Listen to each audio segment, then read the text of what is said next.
Hi you guys, Scott here. I'm here to go over the functional assessments for our project, which consists of balance tests, flexibility tests. I mean, you already know that's why we're here, right? Anyways, my test subject for this project is my uncle, Carlos Reyes. He's 6'2" and 183 pounds. He's also 45 years old. He has a history of playing football when he was younger, and nowadays he actually just plays basketball, I want to say about once or twice a week. Some deviations I've noticed from this postural assessment is he has rounded shoulders, forward head tilt, and the forward head tilt is actually pretty recognizable to me just because I see this guy leaning into his phone like super often while he's seated. The rounded shoulders could be weak upper back muscles like the rhomboids and traps, and he could have tight chest muscles as well. With the lines I made there, sorry, they're a bit sloppy. I noticed his ankles seem to turn inward, which is most likely, in my opinion, due to overpronation and tight calf muscles, due to his history of high-impact sports like football. Also, his right scapula is elevated a lot more higher than his left. It's winging a little bit, in my opinion, but I feel like due to his previous injuries, his body is adjusting by raising his right scapula to offload some of the stress. Quick little edit, I forgot to go over his specific injuries. He has a meniscus tear, torn rotator cuffs, and MCL tear on his right knee, and not to mention sprained ankles and tennis elbow. These injuries have also possibly healed wrong over the years from what he's told me. So yeah. Quick. I hope that was quick. We're on the thoracic spine mobility test now. The goal for this test is to reach 45 degrees of rotation on your left and right side. I did a little demo for my uncle so he can see how it's done, and when he did it, I noticed he couldn't get the full 45, even after his first attempt. So there's most definitely limited thoracic spine mobility. To help with this, I would do banded thoracic rotations and wall angels.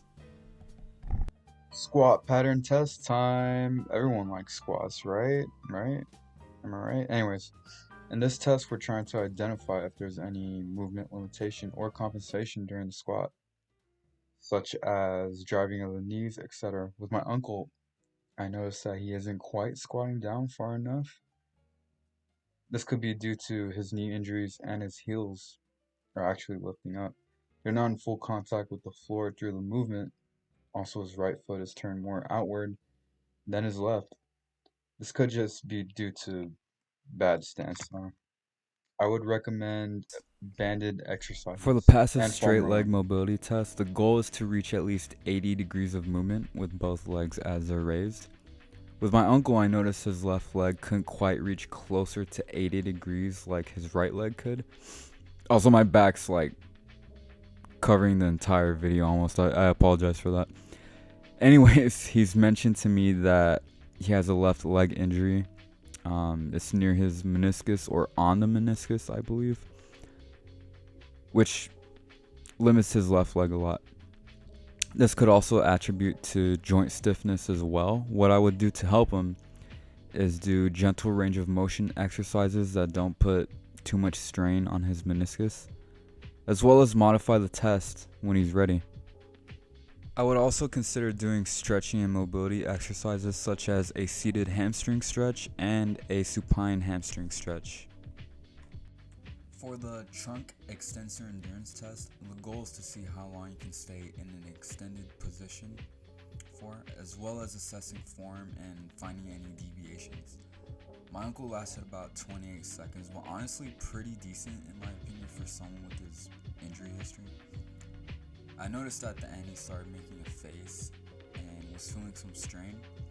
I can tell it was compensation from his injuries such as his knee and rotator cuffs and possibly inhibited core stabilizers from his athletic past. To help him, I would do Superman holds with him, as well as glute bridges and planks. Here we got the unipedal stance test. The goal is to reach the 45-second duration mark for the test, but for my uncle's age, the ideal amount of seconds to reach would be 41.6 seconds. He reached around 30 seconds, which isn't bad for someone with his injury history, but there's room for improvement, I feel. I couldn't get the other side because I thought I was honestly recording the other side as well, but I couldn't. My apologies.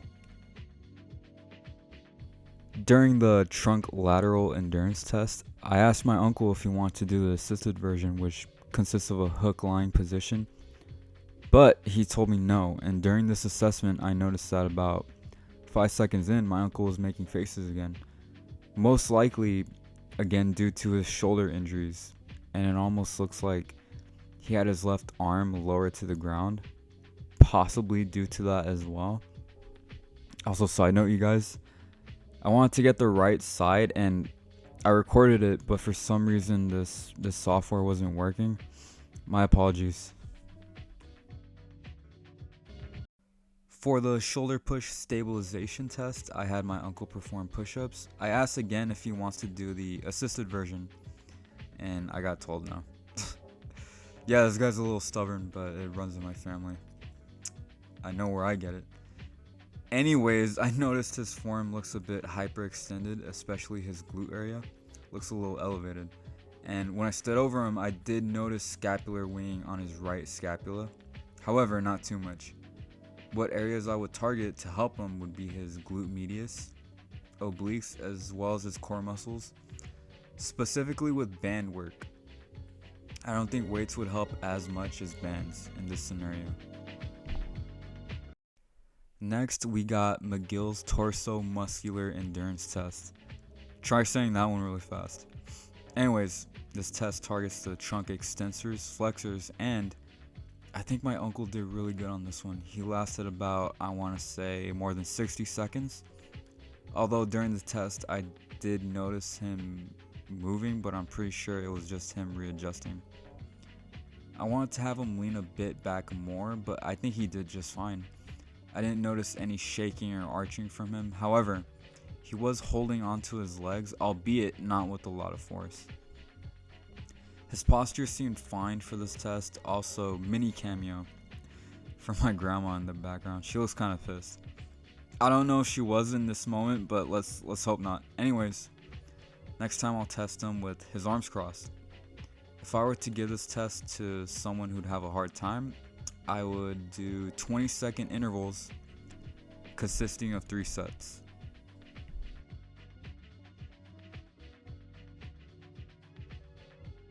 Next up, we got the shoulder flexion and extension test. Almost covered up my grandma's face with the title there for a second. Oops. Anyways, for flexion, you're going to want to reach about 170 to 180 degrees with your hands basically touching the floor. And for extension, you're going to want to keep your shoulders 50 to 60 degrees off the floor. With my uncle, I was surprised to see him lift his shoulders that high. I don't think it was 50 to 60, maybe more like 40. But for someone with shoulder injuries, rotator cuff injuries, it surprised me a bit. And on the extension part, I mean, he basically nailed it. His hands were really close to the ground. In my uncle's case, I think he may have limited glenohumeral joint mobility. Solutions for my uncle specifically, I would want to foam roll his thoracic spine and lats, as well as do scapular retraction drills. Finally, sort of, but not least, is the Y balance test. My uncle did pretty good on this one. He's a tall guy, so I feel like he had a length advantage going on. But anyways, this test measures your anterior reach, posterior medial reach, and your posterior lateral reach. For my uncle, his right foot stance anteriorly got 34.5 inches, posterior medially got 30.4 inches, posterior laterally got 32.5. And for his left foot stance, he got 32.1, posterior medially 29.6, and posterior laterally got 28.3, which surprised me honestly because I was thinking he'd have a hard time with this test due to his knees and his previous leg injuries as well. So I thought he'd have a limited range of motion when it came to this test. Yeah, he really did surprise me. I'm really happy for him. And I'm glad too because it makes recovery much easier as well. But if I were to train him consistently, I would want to try this test again in the future just to see how much better he would do. Finally, we're at the finish line. I I did not have that much of a good time making this, at least today, because this is the last day I'm working on this. I'm not gonna give a date because I don't want to expose myself. Uh, but yeah, something quick little story time. So literally in the middle of me editing this part, I found out that a homeless guy literally threw a rock at my car windshield and like there's a big crack on it now. Ooh. So I actually thought about like not coming to class and presenting this, but I have to because it's my project, it's my grade. Anyways, yeah. So my uncle's personality is ENTJ, which means he's pretty extroverted, intuitive, thinks pretty often, but he's mostly judgy. Mostly judgy and extroverted. Now you guys can ask yourselves if that's good or not, but he's a pretty cool guy. He's a really cool guy. I mean, throughout the video he probably looked super serious, but so do I. It runs in the family. I mean, you guys probably like seen me sitting in class. I mean, look at me right now. Like I probably look super serious when I'm not. 99% of the time. But yeah. So ENTJs have a natural tendency to marshal and direct. They're leaders. They know their way with people. And thankfully they're extroverted enough to lead.